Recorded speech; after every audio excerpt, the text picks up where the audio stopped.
Berdoa, memberkati, dan membangun Indonesia. Kita semua sangat bersyukur untuk 17 Agustus yang adalah peringatan Hari Kemerdekaan Republik Indonesia yang sangat kita kasihi. Marilah kita semua lebih lagi mengasihi Indonesia dan mempraktekkan kasih kita itu dengan berdoa, memberkati, dan membangun Indonesia.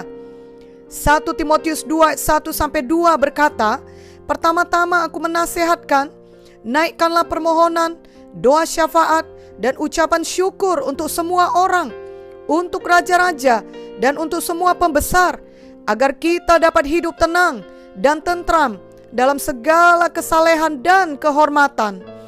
Ayat ini menjelaskan kepada kita bahwa kita perlu berdoa bagi pemerintah kita.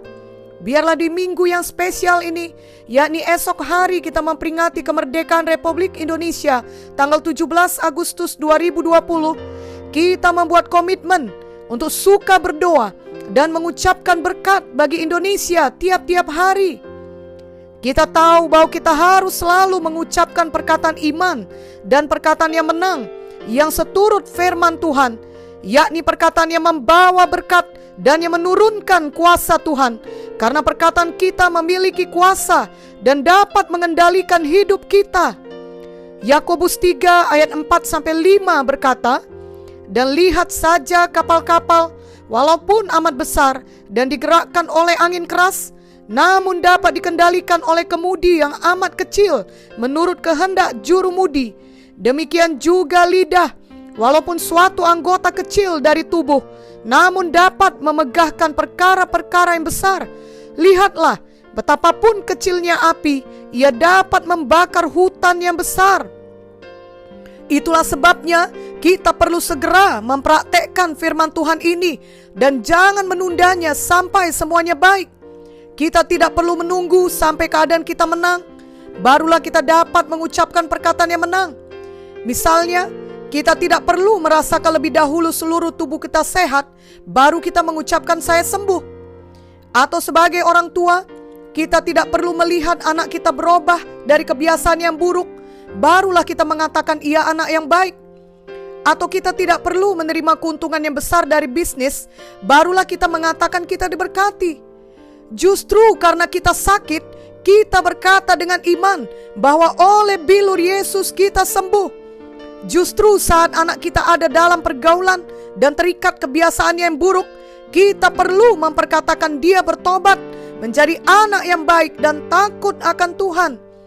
Dan justru karena kita diancam kebangkrutan, kita perlu mengucapkan dengan iman bahwa kita dapat bangkit dan diberkati. Demikian juga untuk Indonesia yang kita kasihi. Ketika keadaan negeri kita belum berubah seperti yang kita harapkan, khususnya di masa pandemi COVID-19 ini, maka kita harus mengucapkan perkataan iman dan perkataan yang menang bagi Indonesia. Jadi kita mengatakannya justru sejak sekarang ini, bukan menunggu semuanya beres, barulah kita mengatakan berkat dan ucapan yang baik bagi Indonesia. Mari kita juga belajar untuk selalu melihat kebaikan bangsa dan negara Indonesia dan kebaikan pemerintahan di Indonesia. Janganlah kita terus fokus hanya melihat kekurangan-kekurangan saja. Sama seperti ketika Tuhan menciptakan dunia ini, hari pertama Ia menciptakan terang. Sebenarnya semua masih tidak beres, karena memang penciptaan belum selesai. Namun Tuhan melihat bahwa terang itu baik. Ini tertulis di Kejadian 1 ayat 4. Demikian setelah hari ketiga, setelah Tuhan menciptakan darat dan laut, masih banyak hal lain yang belum beres. Tapi Tuhan sudah melihat bahwa semuanya itu baik. Ini tertulis di Kejadian 1 ayat 10. Demikian juga di hari-hari penciptaan berikutnya. Walau semua belum beres, tapi Tuhan sudah melihat semuanya itu baik. Itu sebabnya Tuhan dapat terus menciptakan di hari berikutnya dengan perkataannya. Dengan perkataannya Tuhan, terjadilah kuasa penciptaan. Secara rohani, kita juga dapat melakukan hal yang sama untuk hidup kita saat ini.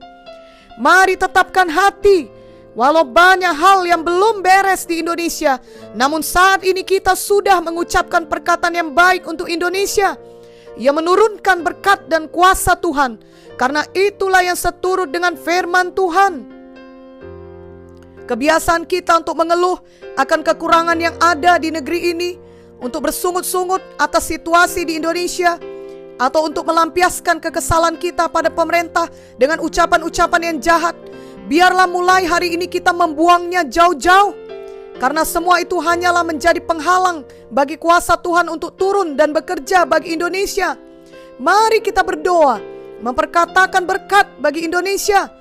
Janganlah tunggu esok, janganlah tunda sampai semua baik. Saat ini adalah saat yang baik untuk mengucapkan perkataan iman, perkataan menang, ucapan berkat, ucapan yang menurunkan kuasa Tuhan. Mari hari Minggu ini dan seterusnya kita perkatakan firman Tuhan yang mengalirkan kehidupan bagi Indonesia. Khususnya kita berdoa agar hati yang baru, hati yang mencari Tuhan, hati yang bertobat menjadi milik masyarakat dan pemimpin-pemimpin di Indonesia. Kita juga dapat membangun Indonesia dengan membangun diri kita sendiri lebih dahulu.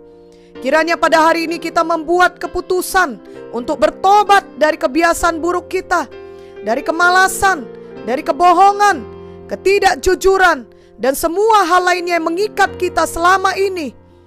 Efesus 4 ayat 28 berkata, orang yang mencuri, janganlah ia mencuri lagi, tetapi baiklah ia bekerja keras dan melakukan pekerjaan yang baik dengan tangannya sendiri, supaya ia dapat membagikan sesuatu kepada orang yang berkekurangan. Jadi saat kita bertobat sungguh-sungguh, maka itu berarti kita perlu melakukan hal yang sebaliknya. Biarlah yang malas menjadi rajin, yang suka berbohong menjadi jujur, yang pelit menjadi murah hati, yang memecah belah menjadi mempersatukan. Kita dapat melakukannya bila kita mau menyangkal diri dan patuh kepada Roh Kudus. Dengan demikian, kiranya kita semua hidup menjadi garam di Indonesia. Matius 5 ayat 13 berkata, kamu adalah garam dunia. Jika garam itu menjadi tawar, dengan apakah ia diasinkan? Tidak ada lagi gunanya selain dibuang dan diinjak orang. Mari membangun diri kita. Kita sungguh-sungguh bertobat dan meninggalkan kebiasaan hidup dalam dosa. Marilah kita hidup takut akan Tuhan di akhir zaman ini, di tengah pandemi COVID-19 ini.